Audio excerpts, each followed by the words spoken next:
and Sonya had fought before. Although Kano was humiliated by his defeat at her hands so many years ago, this time the outcome would be different. Kano had stolen Quan Chi's amulet at the request of Shang Tsung. With the amulet in his possession, Kano came to the realization that he was now in total control of the revived undefeatable army. Rather than hand the amulet and the army over to Shang Tsung, Kano kept them for himself and used the army to ambush Sonya, ending their long rivalry once and for all.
Deadly Alliance, Sub-Zero returned to the new temple of the Lin Kuei with the severely injured ninja, Frost.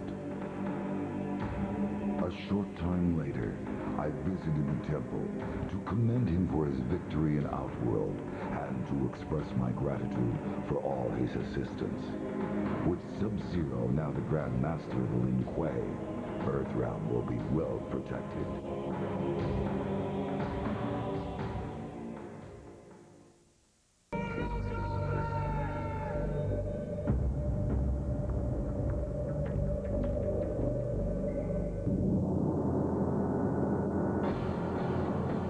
The very first time I saw Mortal Kombat, I was totally blown away by the extremeness of it. In 1992, Mortal Kombat changed the world of video gaming forever. The use of digitized actors, compelling characters, and gruesome graphic effects all helped to create a phenomena that took arcades by storm. A lot of people don't realize that the game was originally meant to be, you know, a quick project. I think if Mortal Kombat did not have any blood in it, it probably wouldn't have had the kind of success it did. Fatality. Seeing people's first reaction of Mortal Kombat 1 in the arcades was pretty intense. You know, their reaction was just so over the top that, you know, they couldn't believe what they were seeing.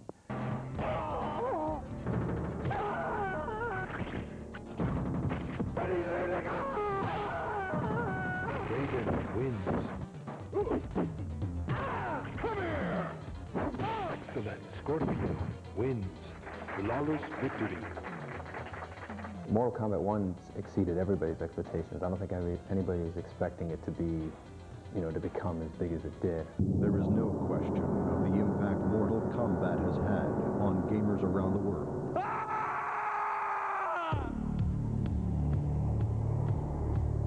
Fight. I love playing Mortal Kombat.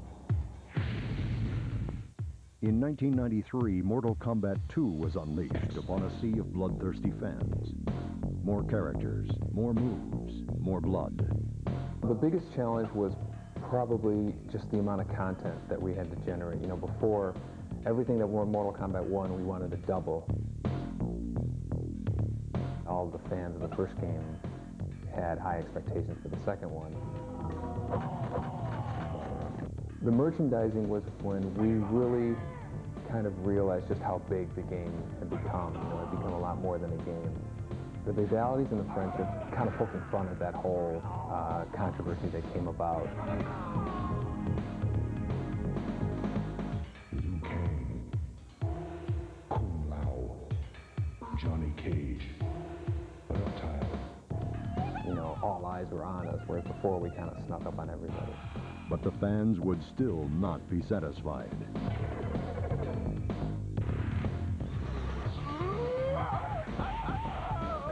Outstanding. 1995 saw the release of Mortal Kombat 3 with a diverse cast of characters, crisp graphics, and an intricate combo system. Reality's boring. Nobody wants to pay for reality. We take everything beyond reality to the point where it's, you know, the only way to do this is through our video game.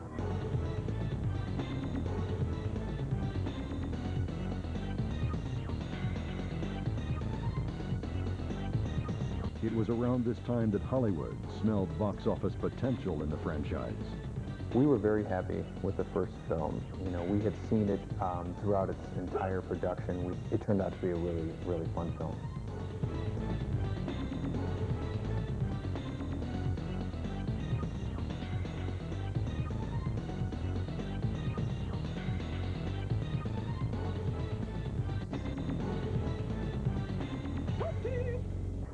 It's easy to come up with the ideas, you know, anybody can come up with ideas for games and stuff, but it's to actually convert something from an idea in your head into reality, into something that is a sellable product, that's where the challenge is.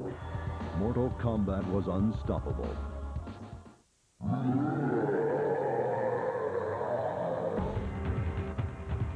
It was just fun playing constantly.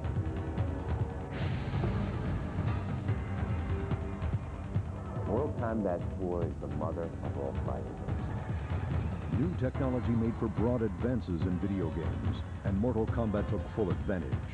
In 1998, Combat, now in 3D, took on a whole new dimension. The Mortal Kombat 4 Road Tour is something that's never been done before in the video game world. I remember these big trucks driving around with Mortal Kombat 4 logo on them. MK4's release was again marked by controversy. And a new arcade game is causing quite a sensation. Mortal Kombat 4. A new Mortal Kombat hits a new level of violence.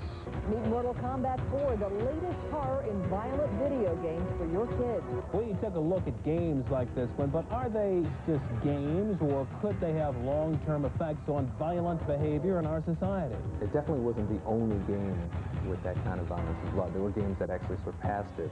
It was just the only game that really was, you know, hugely popular and had the violence and blood. In 1997, Hollywood produced a second feature film. The thing that really astounds us is that this one arcade game that we made in 1992 has managed to spawn off all these different forms of media.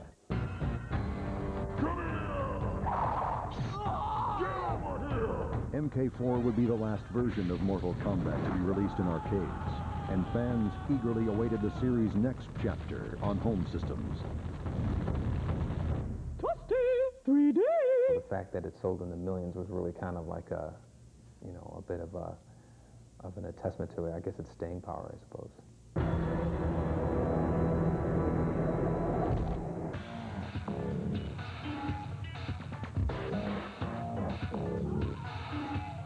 Feeding off the power of next-generation systems, Mortal Kombat Deadly Alliance brings the franchise home and expands its mythology. This is easily the biggest production of all the Mortal Kombat games. You could take, you know, take the work of 3 of the previous games, put them together, and you have about what it took to make this game.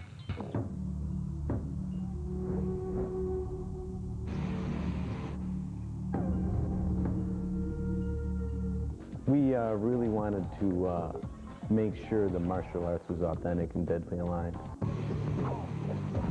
I'm really excited about the look of Deadly Alliance. It has a great fantasy look, but still realistic at the same time. In this game, we can make things look a little more real with the clavicles and neck bones that we didn't used to have in Mortal Kombat 4. Mortal Kombat Deadly Alliance debuted in Los Angeles at E3 2002, complete with a live show by Edema, performing their original song, Immortal. The future for Mortal Kombat? I guess we'll have to wait and see. Over the last decade, Mortal Kombat has become a legend in the arena of fighting games that will be here for years to come. Get over here!